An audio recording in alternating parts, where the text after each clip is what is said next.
Hello, and before I begin my presentation, I would just like to take this time to acknowledge the Wadai people of the Drought Nation, who are the original landowners in the Illawarra, which is where I am today. Australia is a country of extremes. Drought, it's becoming more common and more severe. The most recent drought, which was known as the Millennium Drought, lasted upwards of 10 years in some areas. The eastern coast of Australia was affected the worst by this drought. With dry conditions and low water supplies, this made for a perfect climate for yet another extreme: fire. This drought was thought to be caused by an extreme El Niño southern oscillation, which is the extensive warming of the eastern Pacific Ocean and cooler than normal sea surface temperature in the western Pacific. This creates major shifts in the weather patterns over the Pacific Ocean. The eastern coast of Australia, in particular, experiences drier conditions. This, accompanied by a positive Indian Ocean dipole, which affects the central and southern Australia with drier conditions due to the warmer than usual sea surface temperature in the tropical western Indian Ocean. This, in conjunction with global warming and rising temperatures, meant for one of the worst droughts on record. The year that the rain finally returned ended up being the wettest on record.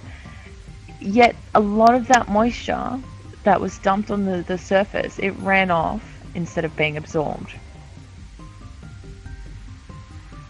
As a community, we can make a difference. Small changes in many households can make a big change. Each person in Sydney, for example, is estimated to use 297 litres of water per day. Even if everyone reduced their water usage by 97 litres to 200 per day, that would be a saving across Sydney of 860 million litres per day. That's the same flow that the Claffer Springs in Vienna experiences per day. Let's take a moment to soak that in. Another way to save water is to use other sources, such as tanks, bought and recycled.